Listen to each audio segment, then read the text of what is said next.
Welcome to what will admittedly be an abbreviated pre-race show for round 1 of the North American Racing League GT3 season number 6. Now, it looks like due to situations beyond our control at Pits.tv, we're having some connection issues. Not sure what's the issue. We're in iRacing just fine. It seems like it's something on the ISP side. Or with OBS. It's definitely an elusive issue that is getting away from us so far, but qualifying is underway. We're going to bring this in very quickly and just get straight down to the point. I've got Daniel Hall alongside today. My name is Andrew Cardinale IV, and a big shout out to all of our partners with the series. This is a brand new season of GT3 racing. We're opening things up at Circuit de Spa Francorchamps, and I know my French is a little bit off, but it's close enough. Maradness is a big-time partner of this series this season, coming on board as the main presenting partner, along with JS Consulting as a longtime supporter of this series, alongside Screw Compressor Service Incorporated. Let's take a look at the track map before we go down to qualifying. Dan Hall, this is classic Spa. There is nothing else to it. I say nothing else to it. It's Spa. We've known this course. It's been on the sim now for 14 years, thereabouts. Nothing has really changed. It is Spa. An absolute classic. No better way to get this season 6 of the NARL kicked off. This track is a classic. Hosts a 24-hour race every year for GT3 cars. A little precursor to that you might see tonight with these cars taking the track. Looks to be an exciting one for sure.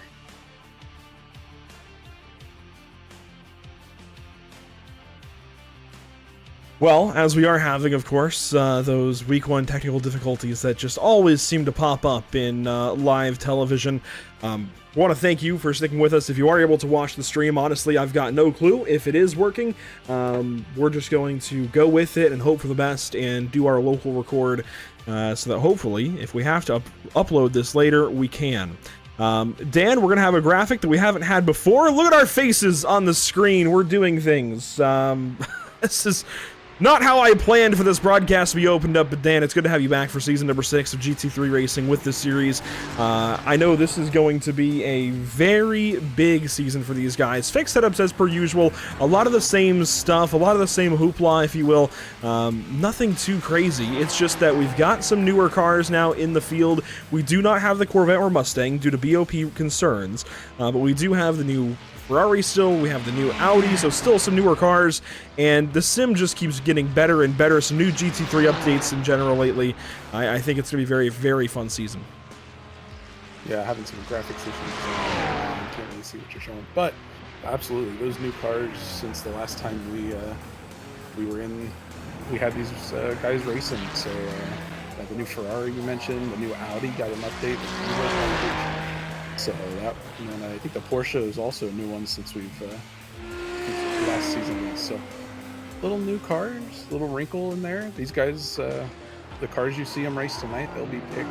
They'll be locked into those all season. So it'll be interesting to see which ones kind of dominate and come out on top today, and which ones might not be able to hold that place for very long for the rest of the season. Absolutely. Looking around the field, just taking a look at different drivers on track currently in qualifying. Here's Martin Crisp, 3rd place from SimCity Racing as he works into Lacombe at the end of the Kemmel Straight. This is still very early in his lap. He's got a long ways to go in his Ferrari 296.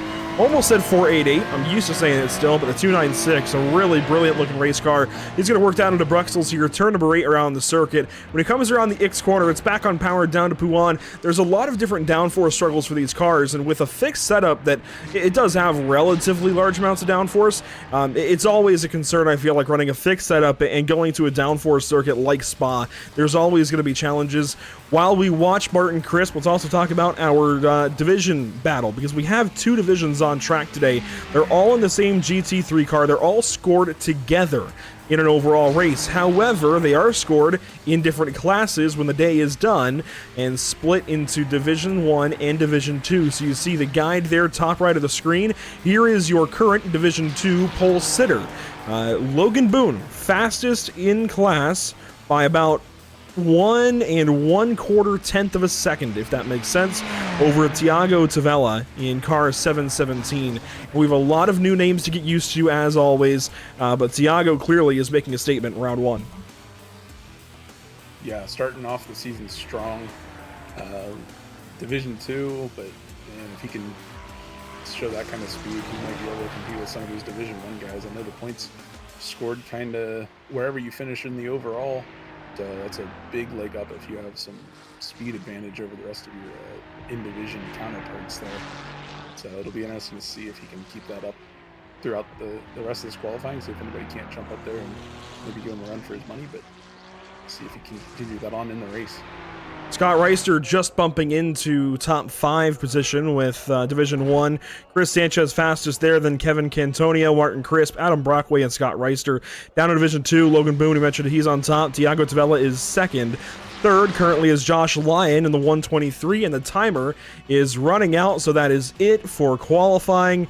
It's all done and dusted just like that. It happens quick for us in these qualifying sessions. We will have something pretty cool, and I want you guys to take note of this, whether you're watching on this recorded feed or live if you're able to. We are going to be able to keep tabs on teams these drivers are on. This is a new graphic that we haven't used before. Move Over Racing for Josh Lyon. If we flip over to Scott Reister, you'll see Empire Racing. So down underneath their name, we'll be able to track what team these guys are on and more readily recognize what teams these guys are racing for, who their teammates are, and I think that's going to really add to this coverage all season long. Make sure to take note of that. Looks like our top 10 qualifiers overall are all Division 1. From then on, it's Division 2, Division 1 mix.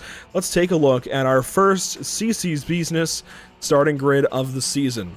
Chris Sanchez on pole in position number 1, car number 3. He's been fast ever since he came onto the scene.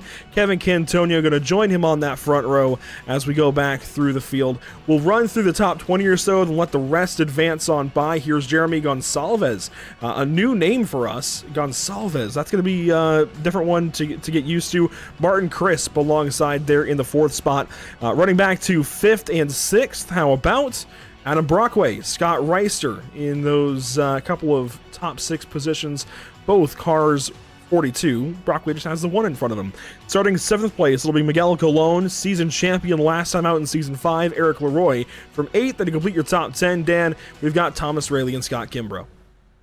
Yeah, picking it up with P11, get to our first Division 2 driver. Logan Boone puts it in Division 2 pole in the car number 88. Alongside him will be a Division 1 driver, car 72 of Kevin Carlisle. Moving on to the next row, we have another Division 2, Tiago Tavella, and then a Ferrari GT 296 GT3. And beside him, Reed Gibson in car number 12. Starting 15th is Andy Ray Miller, and to his outside, completing the pair of Ferraris on this row, is Diego Aire in car 77. Dominic Turcotte and Justin Sang make up row number 9. And finishing out the top 20 is Josh Lyon and Ricardo Delgado. We'll let the rest just go on by. Bottom of the screen, want to take a look now at the bottom right. Whiplash SimCam's race details. A 60-minute practice session that's already concluded alongside the 10-minute qualifying session. We now have a 50-minute sprint race to decide round number 1.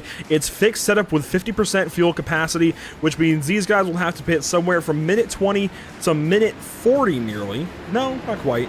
35 if they really save fuel, depending on how the laps fall, somewhere in that range. One car already in the barriers, and we haven't even started this race. It is Darnell Williams in the barriers. Oh my goodness, we're going to come around and get this race started regardless, so that's unfortunate for Darnell Williams, but green flag on the season.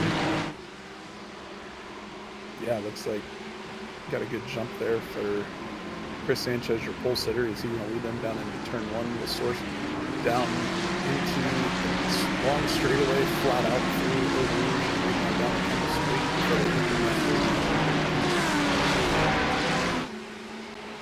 Up Eau Rouge for the first time. Just enjoy these sights and sounds. Problems we'll save for Reed Gibson and Diego Aire. We'll try and recap lap 1 when it's all said and done.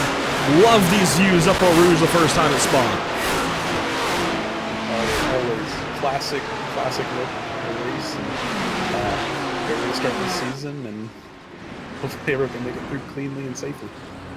Chris Sanchez still leading the way. Darnell Williams is already towed to the pit lane. Kevin Cantonio, Jeremy Gonsalves, Martin Crisp, Adam Brockway is still your top 5 as these guys are going to work down into the Bruxelles Carousel, turn number 8 on the course. And look at how tight they all keep it to the inside lane. Yeah, these guys do not want to give up an inch, allow someone to get to their inside and allow the pass to happen. They want to keep these positions they work so hard to qualify for. They know this competition is going to be super tight all season, and already starting off the season strong with keeping it. Don't want to give up spots this early in the first race of the season. We had a battle there for 4th briefly. Martin Crisp, Adam Brockway, that is settled. Deep in the field, how about Dino Vela and T. Charles Anderson? Anderson gonna look up the inside from that Epic Fails Motorsports Audi. Thinks better of it. He will stay behind, it looks like. Actually, it was Clement Tavares in the Audi. T. Charles Anderson in the 164 is the BMW. Look at that, just getting used to these guys and their new rides. Race number 1. Chris Sanchez, though, leading us around now to Blanchimont for the first time today. Kevin Cantonio in the 2nd spot. Let's go on board with car 15 and see what he can do as he tries to reel in our race leader. Lap 1 is going to be concluded in just a moment. Yeah, you can see car 3, Chris Sanchez, he's already got out to a little bit of a gap there. So a strong first lap, strong getaway on the start of this one. So he's going to look to keep expanding that lead as Kevin Cantonio looks at him, trying to keep him in tow, but looks like he's going to start inching away. A move there from car 29. That's Dominic Turcotte looking to the inside of Logan Boone, who started this race from pole position. Actually, that's not Logan Boone. He's already got in front of Logan Boone. So Logan Boone, the red Ferrari behind him, that's actually Kevin Carlisle he's working on from SimCity Racing. Logan Boone started this race, as we documented, in the 1st position in Division 2. And Daniel, he's already fallen back to 2nd spot, but that is not the full story. He is 3 seconds nearly behind Tiago Tavella, who has taken over race lead in Division 2. We'll keep on tabs with that battle more as the afternoon develops, but very important that lap 1, we've seen that big separation of our front row in Division 2. Yeah, that's going to be important. Tiago's going to see some benefits of that, putting some distance between him and his closest competitor in his division. So yeah, don't know what happened to Logan on the start, but he is starting to fall back. Oh, he is really struggling. On board with him here, there went Josh Lyon straight on by in his Porsche. Ferrari, rather. Looks like Josh has got a new ride. I'm used to him driving a Porsche. Here we go. Challenge, though, from Logan Boone. Back on Josh Lyon. The move over racing driver crowding down into Pouan. It's only lap 2, and this is the racing we've got. Yeah, those guys were really close through there. That turn can be a little sketchy. I don't know exactly how well it handles in this high downforce. It right through there, it can definitely be some nerve-wracking moments. Looks like he's able to settle in. Lost another spot. Probably battling to it's like Aubrey Kendall. Logan's gonna have to stop the bleeding here if he wants to get back on track and maybe start running down Tiago. If you do hear me currently on the stream, we are aware of the stream issues. We're working through it as best as we can, and we are local recording that we can upload this later on.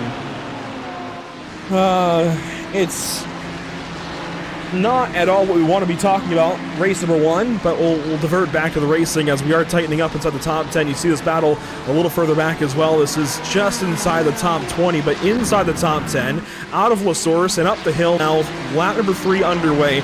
We're going to divert actually back to what happened on lap 1. Give us just a moment. It's going to be a little bit of a detour to get back to it, but some big time events there lap 1 that we saw, Daniel. Big problems for a couple of drivers. Yeah, we'll take a look at this replay and see what happens. It's like down the middle of the pack.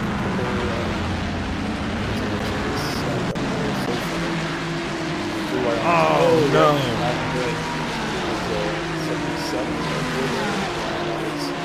He just got him. He was on the inside, and 3 into 2 does not go. So he got the short end of the stick on that one, and he's going to have to get back going and try to recover some sort of good finish after. Unfortunately, this happened. a look back at it for Diego. That is a Scuderia Chicken House car on the outside. Car number 15, or was it 12? That was 12. It was Reed Gibson that made contact with him. So Gibson out into the dirt as well, or well, I guess the loose stuff anyways off the racetrack. Those two making contact. Lap 1 out of La Source. Let's see. We also had an issue for Cleber Tavares off the start. Here's a look at it. The Epic Fails Motorsports 92. I think that was actually a little more recent, wasn't it? I think that was coming to the green, so now he's across the line to start the race. So this is his first race.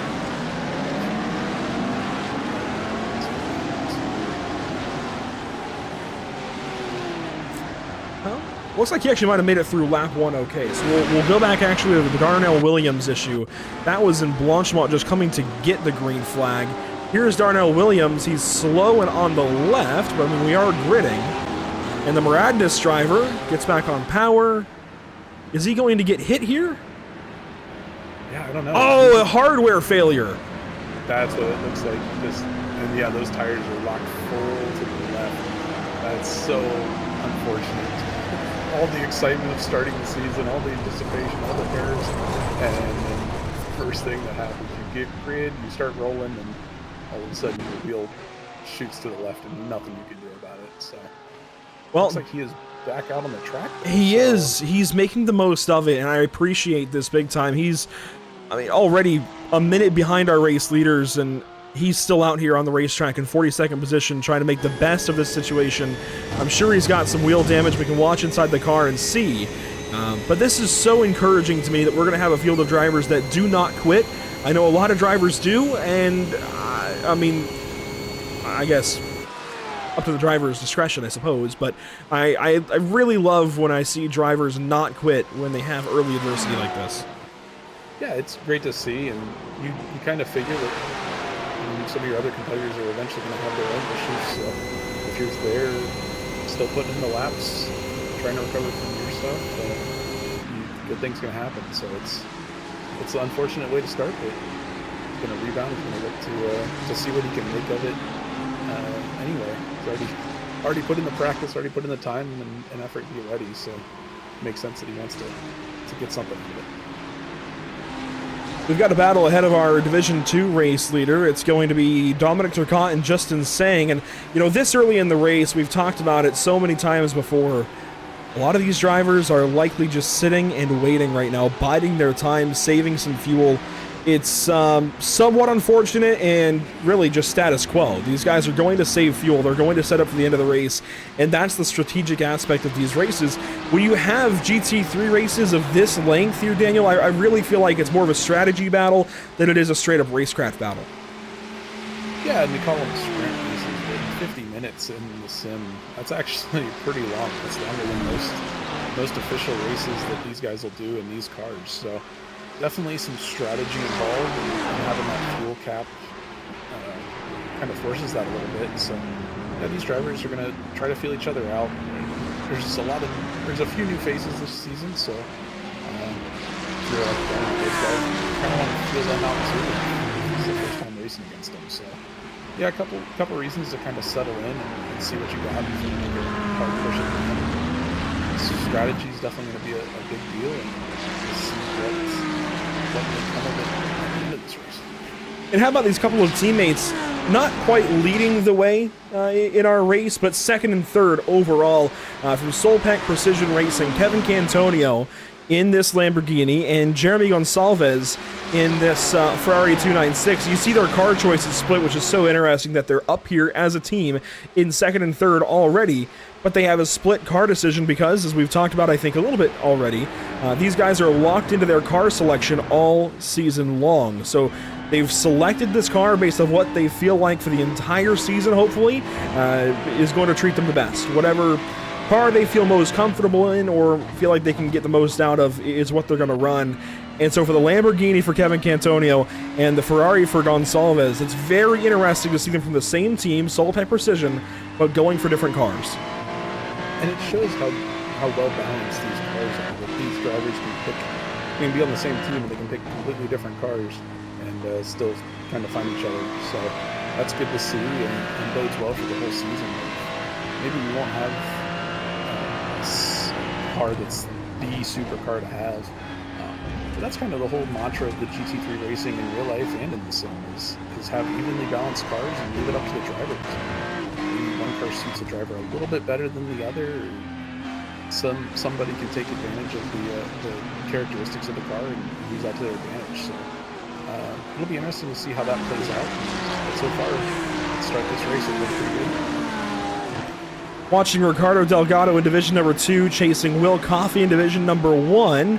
Will Coffey is that Lamborghini. Delgado, that tricolor Audi right behind. You also have Mitch Buenaventura. Buenaventura, that is a heck of a name from Shut Up and Drive It in that Porsche. That gold front end as they run a line here around Blanchimont. This is lap 5 for these drivers of an expected 22. And really, again, through the entire field, these guys are just kind of in a line, waiting for their best opportunity to fight. But I do notice one car up ahead that is struggling even more since we talked about him initially. And it's going to be Logan Boone in the 88 Ferrari. I just... Something about the start of this race for him has really, really gone south in a hurry. He has fallen back big time. Yeah, he's really got to do something to get into a rhythm. Maybe tuck up behind one of these Division 1 drivers, learn from them, and pay attention to what they're doing. Just hit your marks. That's all it really takes to get back going in the right direction and stop some of this descent down the order is experience. He's going to have to do that quick. He's 6 laps to 12 already. Or 6 laps to an estimated 22. I love Audi R8s because they feel like from this nose camera, not nose camera, but this dashboard camera, it feels like you're over the front axle, and you just about are, the way the car is set up, with how far forward the driver actually sits. I love this angle of approach, this angle of attack. 2 of them battling here, 7th and 8th positions. Miguel Colon, defending champion in car number 1, and Thomas Rayleigh in car number 24, challenging. Rayleigh, for the longest time, was with Epic Fails Motorsports. Looks like a new team for him as he's sporting that fiercely forward paint scheme. That is a really cool switch up for him, and I feel like he was always on the climb when he was racing with Epic Fails. So to see him move up to a new team and take advantage of an opportunity now run in the top 10, race number 1, is a really cool story here. Yeah, these drivers finding who they work best with in the team aspect, and maybe get some practice sessions in and bounce some ideas off of. But when I'm running a team race, like an individual event with a team like this, I always in Discord and talk to the guys and figure out what can get a little bit better, what can get a little bit faster, all that stuff. So that team picking, or team selection, I guess, is it's kind of important and really set you up for success in the kind of Watching Miguel Colon, Thomas Rayleigh, they fight here for 7th. A little further forward, Martin Crisp and Adam Barackway inside the top 10. They've got Scott Reister just behind at that lone Mercedes that we've seen so far today. Looks like just one Merc in the entire field, and of course it's Scott Reister. It feels like that's the car he opts for most reliably, as one car is slow. It's Ricardo Delgado, teammate to reigning Division 1 champion Miguel Colon. Delgado nearly had it wrapped up in Division 2 last season. He's going to fall back now to the 8th spot in class. Now in 9th as Bradley Alvis goes by. Problems compounding here for car 31. Yeah, I can't tell if he has any damage or not. It looks like maybe he got to slow down and maybe cause him to drop back like that. So, well, might have to see what happened there. But yeah, that's not the direction you want to be going. If you look ahead to his teammate. Quick switch there on the cameras. Could hardly even tell, right? I mean, from one car that looks like it to the next, and that was a battle for Miguel Colon. He had actually lost the position for a moment to Thomas Rayleigh. Thomas now losing it back through. I love that switch up. Lacombe, Malmedy, 5, 6, 7. We've got the right hand or the left, the right. You can make a big challenge at the end of the Kemmel Straight and then still lose the position back on corner exit out of turn 7, that third apex of the bunch. It's a really fun complex with the right drivers. Oh, problems here. This is our Division 2 race leader. He's going to bid it entirely. That's Tiago Tavella. That was strange. It looks like, I wonder if he has some hardware issues. His tires keep looking like they going back and forth, full lock one way or the other. I think so. Boy, we are really just experiencing every technical difficulty on and off the racetrack that we could imagine right now. For us and the drivers. We've had now, this is our second catastrophic hardware failure of the day for a driver. Tiago, I think it's Tavea actually. Tiago Tavea we're going to go with. Give him the double L. Ay. Oh my goodness. Yeah, you're on board with it. Looks fine through here. Heading down to, oh wow. Oh. Full walk randomly. That is terrible. He gets it back for a second. And then I think he steered off the racetrack to just get out of harm's way. And probably the disbelief at that point, just sitting there. Well, and there might have been other issues. You know what it could have been? Let's watch this back. I can only imagine. I'm going to try and narrate through the issue. But I wonder if he's got one of those quick release wheels. Or even one that isn't quick release. But one that releases. I wonder if it pops off here and he tries to grab the steering column. Because it's straight left. And he's going to get it back here. It looks like he cranks it to the right a little bit. I wonder if that's him cranking the steering column back over. Well, those are some pretty quick movements to be doing that. Yeah, that is weird. Usually you see it just kind of go hard one way, lock completely, and never come back. This is live. He's finally gotten control back. Maybe not. Yeah, see, it's still cocked to the right. So I wonder if it lost some sort of calibration, maybe? So that it just like, because he had that little bit of band in the middle where it still turned, but anything past that went full lock. So I wonder if it was just an issue with the wheel where something in the digital converter in it or something went wrong and caused a major issue like that. That's unfortunate to see two of those already. We're not even 10 laps into this season. We got hardware issues popping up all over the place. Coming up on minute 20, and you're right. I really hope we don't have one hardware failure for every 10 minutes of racing. That would be awful. That's the trend we've got going so far, though. Josh Lyon is going to inherit that class lead then in Division 2, which is amazing for him, and Move Over Racing. That's an awesome opportunity.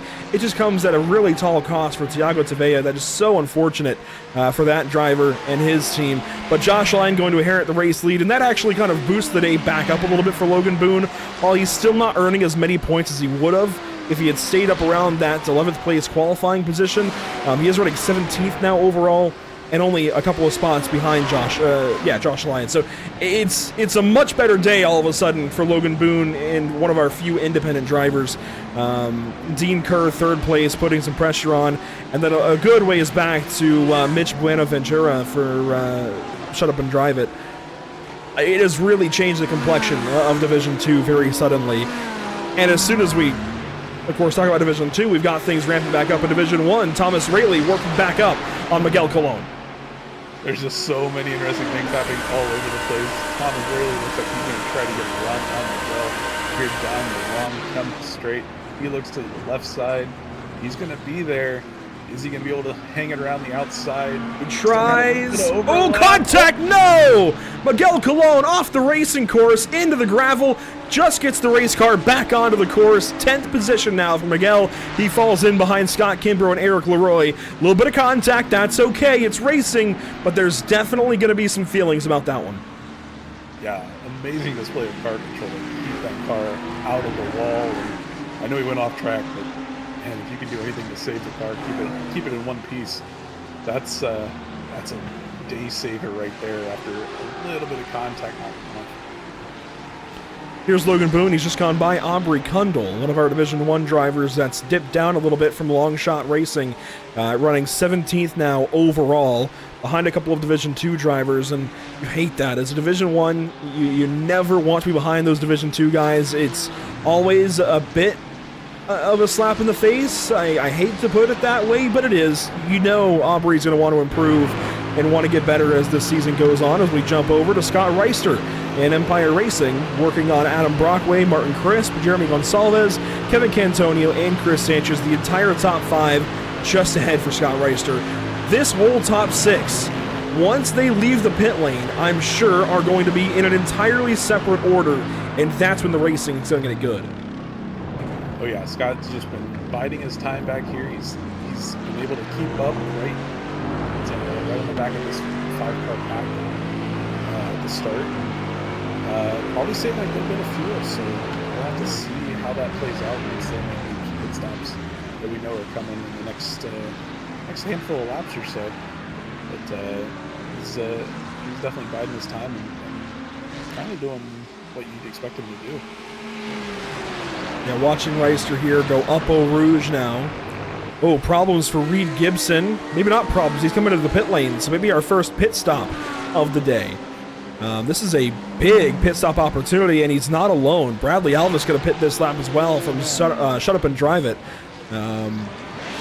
Oh, and just missed the box, does Bradley Alvis. It looks like a good entry, though, for Reed Gibson. Gets straight up on the tire jacks. One other car coming in. It's Kleber Tavares, it looks like. Is that correct? Yes, car 92 into the pit lane. Yeah, so we're already seeing its first strategy play of the season. These guys are coming in, making an early stop, thinking they can save the rest of the way, and they can get filled up and make it the rest of the way on if they take a fuel they'll have. So it'll be interesting to see if they have to save it all. We saw some tires there. These drivers might take 2 tires, and then get 2 tires free without losing any time in the pits. So that's another thing to keep in mind. Who's going to take those tires and have them maybe a little bit of an advantage for that the second half of the race. Yeah, that's come up relatively often these last few GT3 races we've done. A very big strategy option for these guys. Which tires do you take? You can get those 2 free, so do you want to go for 4 and take the time loss, but then try to get it back on the racetrack? If you've got a gap in class, you might opt to do that. Otherwise, I don't think it's going to be beneficial in this short of a window. It is still a sprint race, even though it's kind of that fine line in between, as you talked about earlier. It's right between a sprint race and an endurance. It's a really fun and volatile race length, which just really gives us options here. Nobody from the top 6, though, going to pit, it looks like. They will all stay on the racetrack and continue working now, minute 25 nearly. And you know what? The fact that we've got 4 Ferraris in this top 6, also very interesting. Yeah, 4 Ferraris in the top 5, Lamborghini in there in second. And then we got right behind that, those 6th and 7th Mercedes and Audi. So none of these cars are completely out of the race, it looks like. It looks like we have some other pit takers deeper in the field. Yeah, Miguel Colon pitting from just inside the top 10. Of course, we had noted his issue getting tipped by Thomas Rayleigh. So Miguel Colon going to come in, take service, get back on the racetrack. You see the pneumatic jacks used there for Miguel.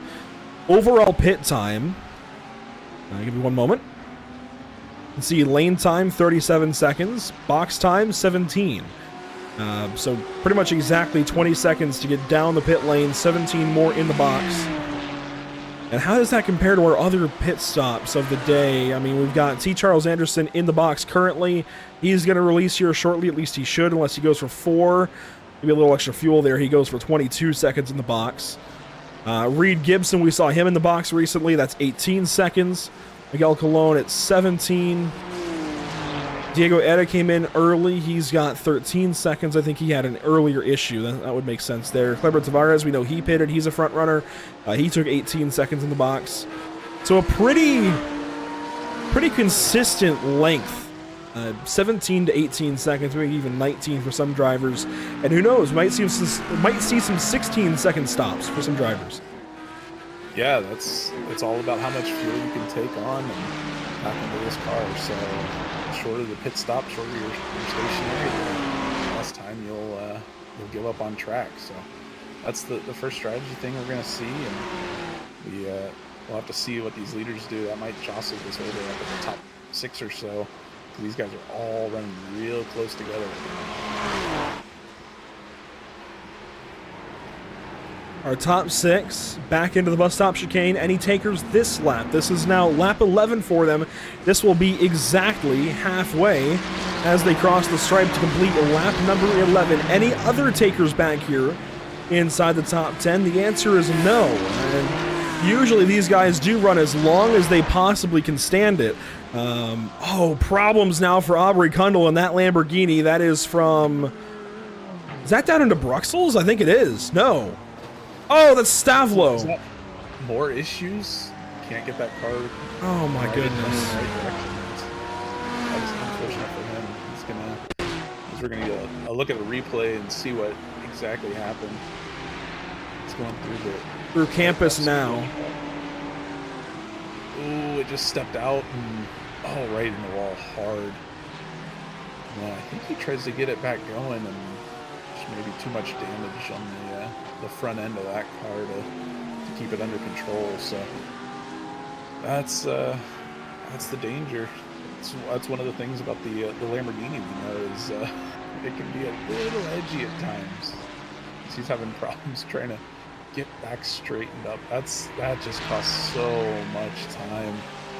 He doesn't want to ruin anyone else's race though, so he is going to claim one driver. When he gets back going here, Aubrey Kundle gets free with suspension damage and ends up backing up. Who was that he clipped? That was, Reed Gibson, who was already having an awful, terrible, no good day from Scuderia Chicken House. Oh, man. I always saw him involved in the first lap incident, I believe that was. And, yep. Sometimes it just compounds, and your day it's one of those days. And, looks like he might be having one of those right now. One of those days is right. Now, we are getting close, guys, to talking about driver of the day. This is going to be a little bit challenging. I'm going to ask the chat. We're only going to do driver of the day if fans can actually properly vote, if you guys can actually watch the broadcast. I can see over here we're still dropping network frames. Considering we still have connection to the iRacing sim, I'm confused by that, but here we go. Chris Sanchez into the pit lane. He's going to pit, it looks like, alone. But for you guys that are watching, if you are able to watch, say something in YouTube chat. If you guys are hearing my voice live and able to get the stream to load, say something in chat so we know. If you can, if it's working, we'll take a vote for driver of the day. If not, we'll have to skip it for round one until hopefully things work a bit better in round two at Interlagos next week. But Thomas Rayleigh comes in along with our race leader Chris Sanchez. Andy Ray Miller comes in. Kevin Carlisle comes in. A whole host of drivers. There's Logan Boone coming in, as it looks like car 3 is going to launch. Chris Sanchez, a very slow launch out of the box, but he does get going finally. 20 seconds in the pit box. That's what leading will cost you. Yeah, he had to take way more fuel, and we'll see. I bet the rest of that lead pack will be able to jump in a little bit by just taking less fuel. You see Miguel Colon, he's able to jump a few cars after his pit stop, taking on less fuel. His car's just streaming out of the pits at the moment, rejoining the racing surface. Ooh, Logan Boone here might have jumped Josh Lyon. He has 17.8 seconds in the box for Logan Boone, and for Josh Lyon behind, it's going to be 19.87 seconds. That is a big time switch up here, and they've even got a car in between. It looks like a lap car. One of the Patterson Motorsports machines. Looks like maybe Sean Patterson in that number 66 BMW. Sure enough, it is. Sean has been in the pit lane 2 laps ago for a very short stop. Yeah. So 2-second difference on the pit times for those guys between Boone and Lyon, and 1 second gap on the track. So there is your strategy shown right out front and center. That's what can happen when if you're able to save a little bit more. And maybe that's what he was doing. He was giving up those spots, not necessarily because he couldn't find rhythm. Maybe it was because he was trying to play some strategy. Adam Brockway looking to the left side there into the braking zone for the bus stop chicane. We'll see if any other leaders peel off this time, and sure enough, it looks like they all will here. We're going to have a tighter pit window this season. We're going from 55% fuel load down to 50. So everybody having to pit pretty much at the same time. Kevin Cantonio, Jeremy Gonsalves, Martin Crisp, Adam Brockway, Scott Reister all coming in. Scott Kimbrough going to come in. Chris Sanchez is the car we're watching to see if he's able to pass these guys back up or not. But all into the box, and a small adjustment there for Cantonio. And it looks like everybody's taking tires except for those couple of Ferraris just behind. Those are Crisp and Brockway not taking tires. there's some benefit to that if you come out with already worn tires and not going to put down that much in the pits. 16. Might be able to get back up to speed earlier. Yeah, it's short times for those guys. The benefit of being able to ride right behind the Sanchez car. He's going to come out with a sleigh. Oh. So he lost 3 spots in the pit cycle due to that extra time he had to take in the pits. That's what leading will do. You're punching the hole in the air. Everybody else is able to draft up behind you, stay tucked in, and save more fuel. So that's what can happen, and we saw it play out just like that right there. And its teammates now leading this race. This is a really big move from Solpec Precision Racing. Nick McLaughlin, one of their teammates, has been talking a lot in the Discord chat recently, just getting to know some of these drivers. I believe he's been here for a couple of seasons, but these two in particular, what a showing so far from Solpec Precision Racing. This is really, really worth noting. Cantonio and Gonsalves, a couple of names I think we're going to say a lot. Cars 15 and 62. And Gonsalves, I believe, was an addition as of yesterday. I was in Atlanta. I was at Atlanta Motor Speedway yesterday and got a message from Scott Reister saying, hey, we've got a new driver addition. They actually swapped drivers. What a move that was to have now a second place running Jeremy Gonsalves. That was a real-time big move. I'm impressed by this team in general. Never heard the name Solpec Precision Racing before. So to see these guys really showing up here in round 1 is a big deal. Yeah, late call up and coming out, showing out P2 right behind your teammate in the first race. That's gotta be a good sign for those guys. And that's whoever's the team manager on there, you got to give them a round of applause for making that call. It's worked out really well for them so far. Down in division number 2, Logan Boone. You see that first next to his name.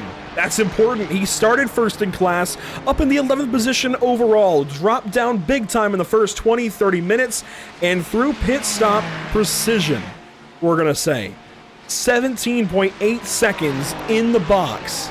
That is better than Josh Lyons' second place effort of 19.87 seconds. That is a big deal. Josh Lyon has lost the race lead as a result of that in division number 2 and is going to have to race back up to that similar Ferrari. I mean, same exact car manufacturer, same exact car those two have to deal with, same setup and everything, being that we're a fixed setup league. That is a big deal for Lyon to have to try and overcome at this point in the race. Only 16.5 minutes to go. Deeper in Division 2, how about Dean Kerr and Mitch Buenaventura? This is 3rd and 4th. And a move into La Source, maybe a look at the very least, and the nose is there. Yeah, looks to the inside on that, but not able to make enough of an overlap to get the move done. He's going to tuck in behind the 84 machine and try to get a run down this long straightaway. You're on the gas, just flat out, maybe a little bit at the bottom of the hill, but you're on the gas for so long. There's a lot of time to make a move if you can to generate a run and maybe have a move. He's not able to this time. We have a move here, though. This is Dino Vela and Bradley Alvis. A big shot there from Alvis to go up the inside, and Alvis should, yes, will take that spot away from the 36 car. Dino Vela, independent driver here. Bradley Alvis going to go by for shut up and drive it. That's a pretty big pass late in this race. Alvis now 6th place in Division 2, an opportunity to continue moving forward here soon. Yeah, and we saw that that move. Looks like Dino maybe not backed out of it completely, but worked with him a little bit. And we saw what could happen when it goes wrong with Miguel Colon going off there in a similar move. So these two guys working it out, and Bradley Alvis comes out on top of that one. One thing I want to go back and look at is bring to attention is the pit box times, and the top 5, except for Chris Sanchez, who we know couldn't save, were all 16.2 to 16.9. Rice Bowl was 16.3, so really quick times. Those guys know how to save. But looking down a little bit at Scott Kimber, 15.8 stationary box. So he either saved a lot of fuel or got really aggressive on trying to make it to the end of this one. that could be a big strategy play if that turns out to be a deciding factor this week. I will say there are some trade-offs to fuel saving like that, because while he did save some big time in the box, he is, let's see, a second back of Thomas Rayleigh. So he is in the draft at least. 14 minutes to go. He's still got plenty of time to try and catch up for that position.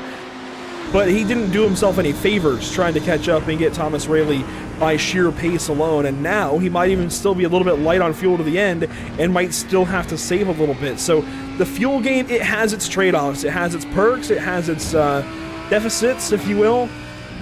It's part of racing. Yep, and that's what these guys are going to have to balance all season with this fuel cap. It's you're going to see all these strategy plays, and who can actually execute the best usually is the one that comes out on top. And, we'll have to see. We've seen a couple, I remember last season we had a couple guys run out right at the end of a few races, and that's what happens when you risk the strategy.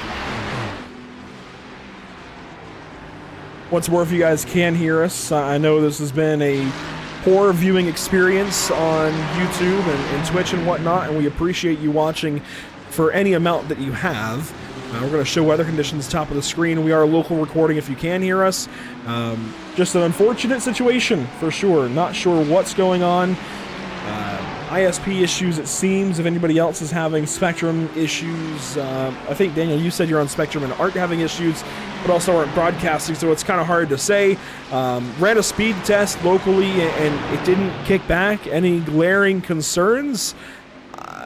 I'm a little bit baffled, so we'll do some testing between now and Sunday when we have another broadcast here at Pit Stop TV to see if there's some kind of localized issue or if it's something that's out of our control entirely.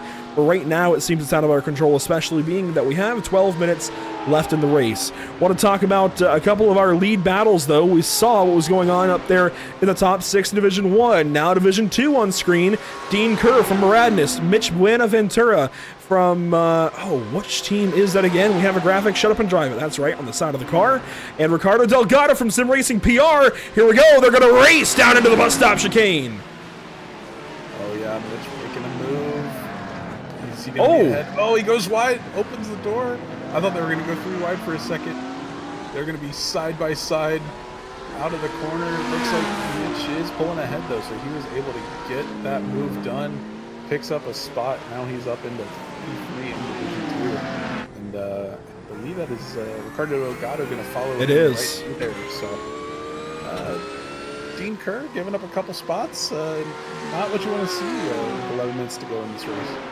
No, and I was trying to be slick and get the onboard cut just right to show the rear bumper camera from Buenaventura making the double pass there, but unfortunately it didn't quite work out. He still gets the spot, so it works out for that Porsche driver, although he does have Ricardo Delgado, a very stiff competitor here in Division 2, breathing down his neck as they work into Lacombe with just 11 minutes to go. That's going to translate into 5 laps on the racetrack. We'll bump back up to Division number 1. Martin Crisp working on Chris Sanchez, Adam Brockway working on Martin Crisp, and let's not forget that big burly Mercedes back there, Scott Reister in the German engineering, just trying to pull up on these Ferraris and show them what for. Yep, he's stayed right there with them. He's got that Mercedes wound up real good. He has not let them out of his sights at all, so we'll see if he has anything down at the end of this race. Maybe he's able to save a little bit more fuel than those guys, just being in the back of the pack, a little more cars, a little bigger hole punched in the air with more cars punched. Looks like he might be ready to pounce at the end of this race.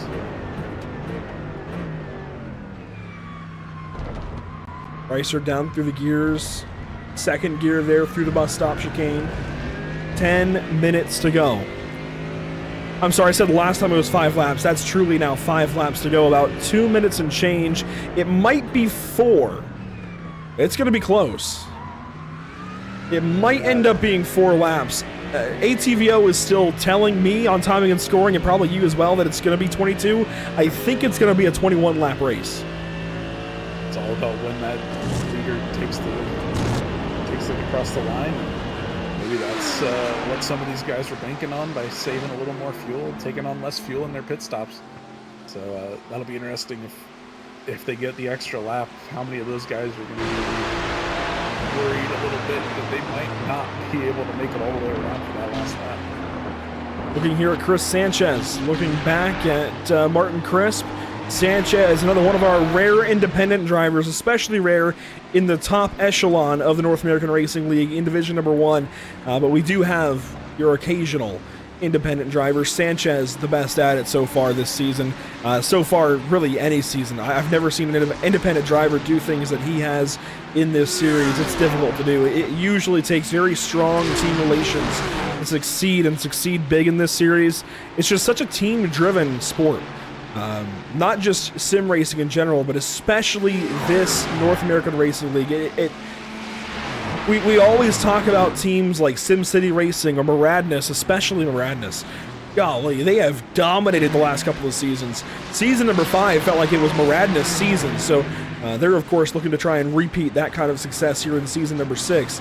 But it has very much been a sport, we'll say, in the North American Racing League, a team racing.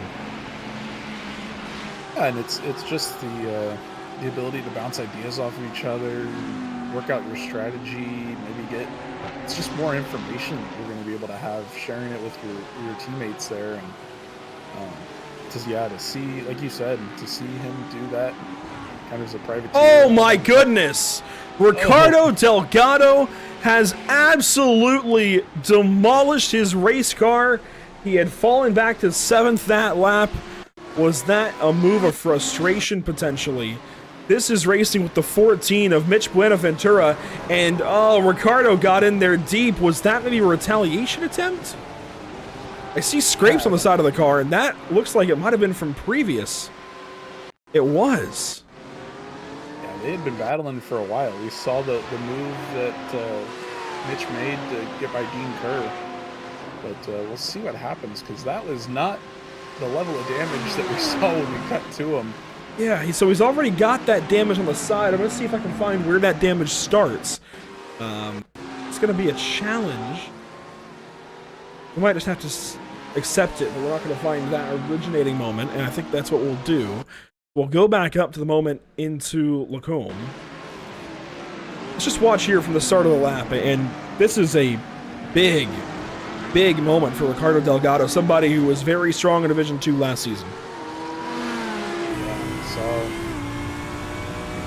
don't know if that damage was from a battle with Mitch. He's kind of far back. I wonder if he actually sustained it in that 3 wide moment in the bus stop earlier. Yeah. Could be any number of things. These guys are really scrapping all over the place this race. But we'll see. He's going to have to get a major run if he wants to get close. So, looks like he's got a good through Illusion Radion, maybe getting a little bit of a draft. He's going to start reeling in Mitch down toward the end of the straight. He's still a long way back. I don't know if this is where we saw that contact with it is him kind of going in.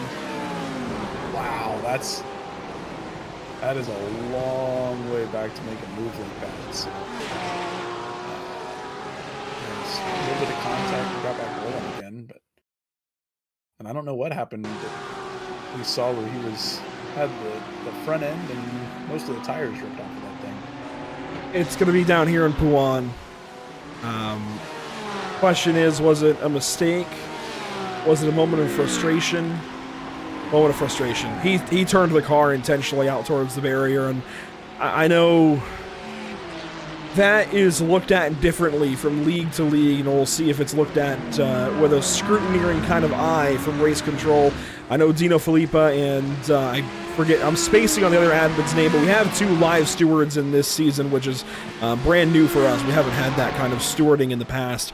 They'll probably take a look at it, although I think they're a little more concerned with other things around the racetrack live. We'll see if there's anything out of that as far as a penalty. I know some leagues don't like that. Some will turn a blind eye because it is a moment of frustration if and only if it is isolated to that driver. But here we go. Chris Sanchez going by a lapped Maradness Porsche. He has pulled away from Martin Crisp in SimCity Racing. They're going to work around now that number 74, it looks like. Is that correct? 71, Steven Santiago. Oh, actually, no, he's crashing actively. That's a different driver entirely. Wow. We can't keep up with everything that's going on in this one. And that's out of Radion. Less than 4.5 minutes, and action has absolutely picked up. We'll get a look and see what happened right here. Oh, that's a little bit late. So let's keep. Here we go. This will be a view of Santiago over the crest at Radion. Just got loose, hit the curbing. Flipped the curb, unsold the car just enough, and I mean they're 50 laps on tires at this point. Even if you took one axle of tires, either front or rear, you still got one little bit of worn out tires. They're reaching almost the end of a full normal stint, as you'll see in like the special events. They're about an hour long. But he's screaming for tires, especially after having that. Can you actually take axle to axle? I thought it was side to side. In the GT3 car, you can pick which tires you can pick into. Really? It's all individual tires. So usually you'll see that either take the fronts just so you have a little bit more even wear. Take this rear. Some tracks, high speed tracks, where you're really getting hard. Like the Watkins Glen, you might take left sides as opposed to right sides. But yeah, it's really a bunch of options. I don't know if they can do it in the fixed series here, but new to this season of iRacing is the ability to change anti-roll bars and wing angles. So in some of these longer events, if they were open setups, you'd be able to go in and really tweak it if you're starting to struggle one way or the other. But, I don't know how much that's going to play into this season, but it's definitely a step up, and always good to see new features on the service. Well, let's talk a little bit about this season. We're going to watch our Division 2 leaders in the background while we do it. Now, we didn't get a chance earlier to talk about our season schedule. We're at Spa, of course, today for round 1. June 27th, we head out to Brazil, Sao Paulo, Interlagos. In 1 week's time, we go racing down yonder. How about round number 3, though? It's an endurance round. That's why that R3 is yellow. It's an endurance round. You can see that noted.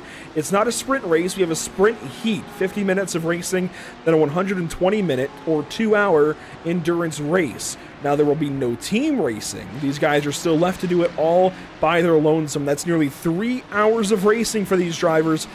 It is 3 hours if you include qualifying, nearly 4 hours of driving if you include practice.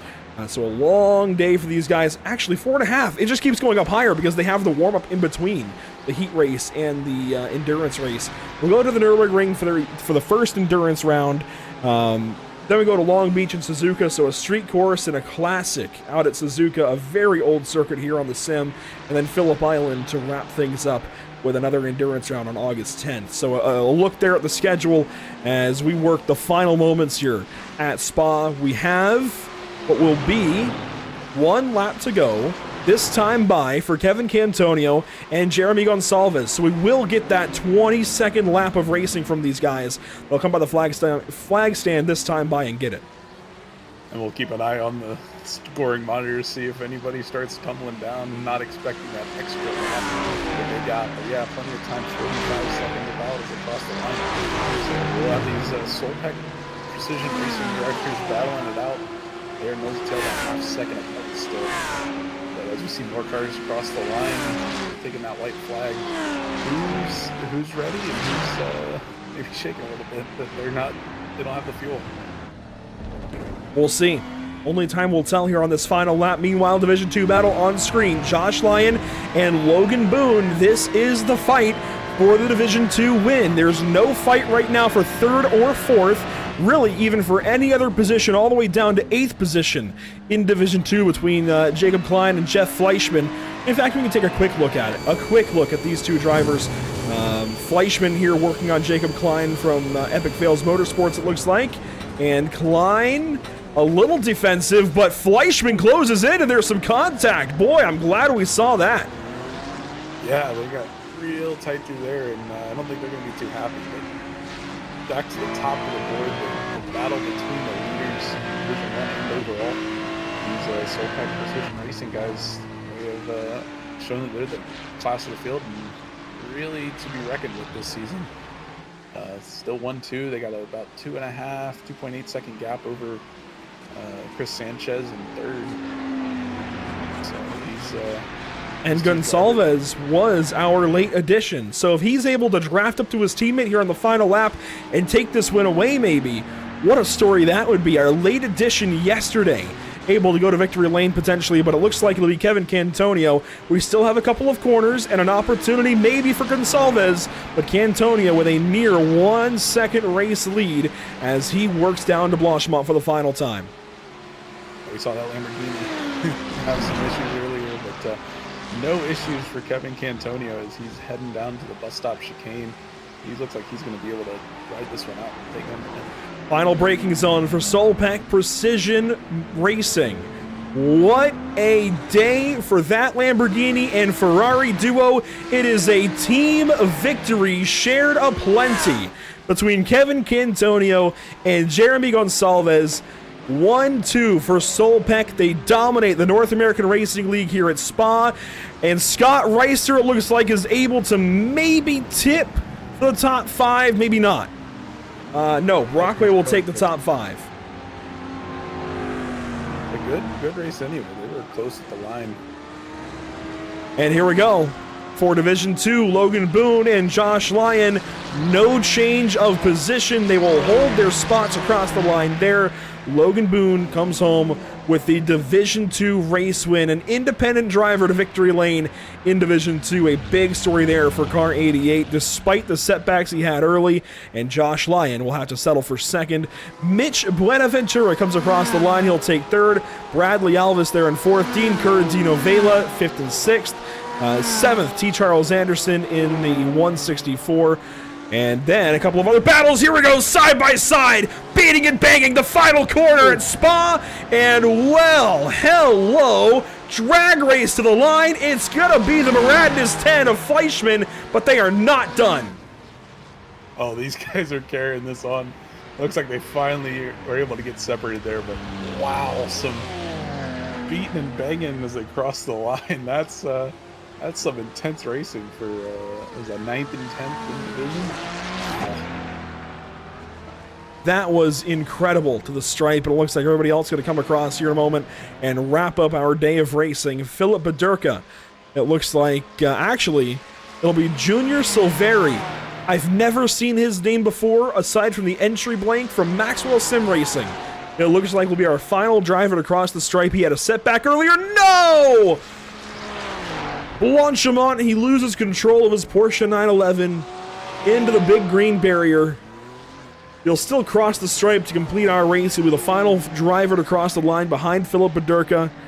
19th spot in class.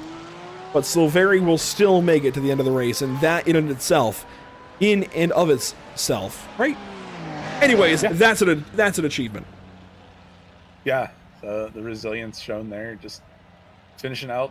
Maybe not exactly how you wanted it, but that's sometimes you got to do what you got to do, and he was able to get that car across the line.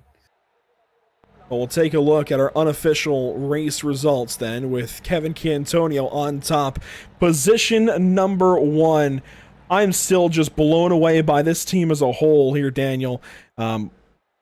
What domination from these guys! I'm just shocked. Yeah, and we saw the strategy play. They were able to capitalize on that pit stop and jump Sanchez, who was leading the first half of this race solidly. It looked like he was going to be the car to beat, but those two Solpac drivers just able to work the strategy, work the track, and come out on top on this one. So it's an impressive day for them. We'll take a look through the rest of your unofficial race results. Andy Ray Miller there in 11th overall, Kevin Carlisle, Justin Sang, Dominic Turcotte, and then top 15 for Logan Boone overall and the race win in Division 2. We'll be talking with him, I'm sure, here very, very soon. Just what a day for Logan.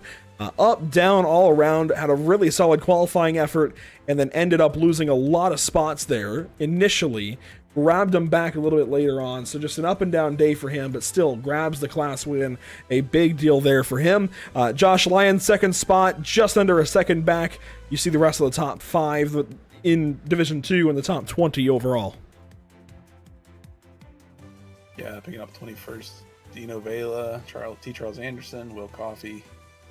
These guys battled it out all race, and they were able to keep running at the end. And sometimes that is an accomplishment, just to keep the car under you for 50 minutes at a tough track. Plenty of opportunity to mess it up, and bringing it home in one piece for most of these guys is pretty good.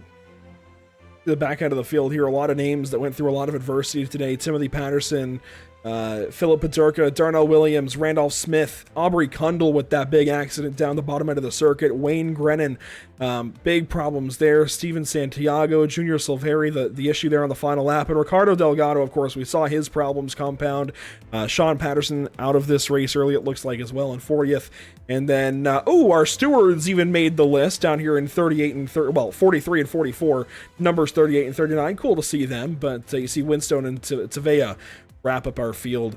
Unfortunate days for many, but we can go ahead and talk with our race winners. And I say winners because we may as well interview these two alongside one another. I am so taken aback by this team domination from you guys. I'll address Kevin first. Congratulations. You are our first race winner of the season. You're a North American Racing League winner. That is a big tagline. Congratulations, Kevin. Thank you. It was tough. The field was really competitive. I had no idea what to think coming into it, and they really showed their strength on the deck. You say they showed their strength, and they did, but you guys made it look easy out there. I mean, you sat behind Chris Sanchez, played the fuel game, and were able to take 16-second pit stops. Was that the plan all along? Was there ever any kind of deviation, or was it just from lap 1 the same plan all race? Well, so I mean, maybe it looked easy, but it was really tough. I had to bring out my best lap every lap. The Lambo really sucks on the straight, I guess, and all I could really do is save fuel. So that's all I could do. There was no real overtaking. I'd gain 1/10 on the straight, so all I could do was race from the pit. Well, you and your teammate Jeremy make it look easy, and Jeremy, I'll come down to you now. You guys both, like I said, make this race look easy, but in different cars. We see the Lamborghini for your teammate Kevin. How about you? Why the Ferrari? We see so many Ferraris on the racetrack tonight. Why did you opt for that car? For some reason, I just get along quite well with the Ferrari on a fixed setup. I know quite a few people actually do find it a bit pushy, but yeah, it felt great around Spa. It was nice to just sit down and follow Kev, and I mean, he did such an amazing job to get P1. It was a really, really good race, but it was very, very tough. And Jeremy, you were a new addition to the entry list yesterday, I saw, which really took me aback. I wasn't expecting a late entry, and then you come out here and you really show these guys what for second place. I mean, was there any extra pressure coming into this day considering you were a late addition?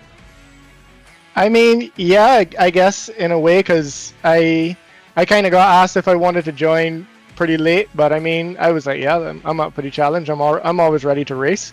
So did a couple laps last night. Kevin and I did some comparisons, and we were pretty close to one another. So it was like, all right, great. We just send it and go. And I'll let you guys each call your shot here. Kevin, you first, then Jeremy. Where do you finish out in Brazil in a week's time? Oh, I have no idea. This car wasn't that great in Brazil last season at officials, so it's just gonna be a toss-up, I think. I have no idea. And yeah, I think you never try to go backwards, so the aim is always P1 and 2. Whoever's there first is there first, but we're always P1 and 2. That's what we're looking for. Aiming high from Solpec. That is awesome stuff. Congratulations, guys. Positions 1 and 2 at the end of the day. First round of the North American Racing League, season number 6 of GT3 Racing. You guys are on top of the series. Congrats. Thank you very much. That is Kevin Cantonio and Jeremy Gonsalves. I'm really strongly impressed. We are going to go down and grab Chris Sanchez now, though.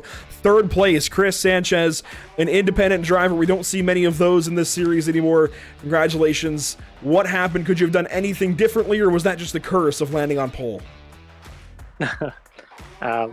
Thank you. First of all, I just wanted to say a quick little shout out or a happy birthday to my mum. Don't know if she's watching, but love you.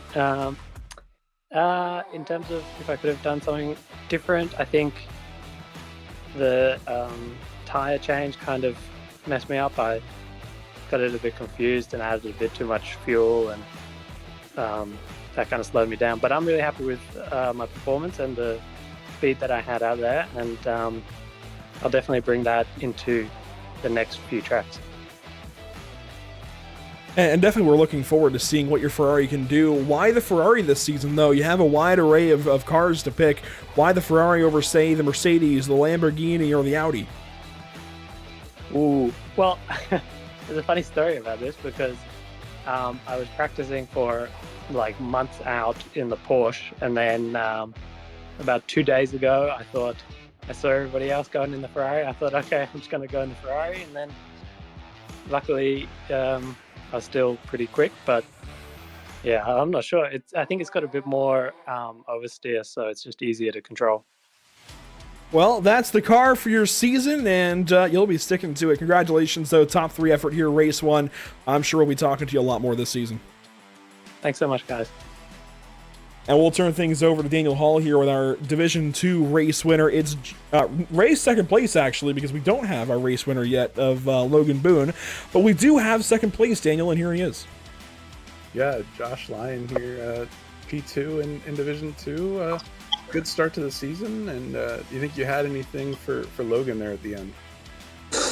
You know, towards the end, I thought that I was gaining on him, and I knew that the rear end was going, and towards the end on the back straight, and I thought if I could get it to hold, I would be able to maybe make a pass going into the last chicane, but I slipped out a little, and that was it. So maybe next time. I didn't honestly plan on finishing in the top 5. My only goal for the beginning of the season was to finish the race. So I'm pretty pleased with how the race went, and I'm happy about the car choice. So I thought it was a good race. I had a lot of fun. Yeah, that's quite the finish for someone that wasn't expecting a top 5. But looks like the strategy just got you, and that allowed Logan by. Any thoughts on how to improve that for the next race? Looking ahead to Interlagos next week. You know what? I think maybe conserve my tires a bit more towards the beginning of the race. That way I have them for those last lap battles towards the end. But other than that, maybe make a few changes with brake bias. But I'm a little dumbfounded at the moment. We'll see what next week can bring. Yeah, we see you went with the Ferrari, and seems to be quite the popular choice. Any thoughts on why you think that's maybe the car of the season to pick? Well, originally I was planning on driving the Audi, and I noticed at Spa that the tire degradation seemed to be a bit higher than some of the other cars. That made me a little nervous, especially because it was going to be a 50-minute race. I'd seen that others were using the Ferrari, so I hopped in that. It seemed a little bit more stable, albeit a little bit more boring to drive, but I'd better be consistent and alright fast just for a few laps. So that's why I decided to go with the Ferrari. I'm not sure what everybody else's opinions were on that, but that's how I chose. Well, great job this week, and we look forward to maybe having you back in the booth if you can match the performance next week. So good luck. All right, thank you. All right, thanks for having me. That was Josh Lyon, Division 2 second place. I don't think we have Logan Boone yet, so I'll throw it back to you, Andrew. Good race. Start the season. Absolutely. Solid races all around. Want to show the weather conditions one more time. 72.3 degrees in the air, 93 on track. And I know it shows the icon for clear skies. It's about partly cloudy out there. Still working on that. After the weather update, it's kind of thrown things off with ATVO. But what a day of racing here to get things started. Let's show the schedule graphic one more time here before the day is done. Spa, Sao Paulo, Nürburgring, Long Beach, Suzuka, and Phillip Island.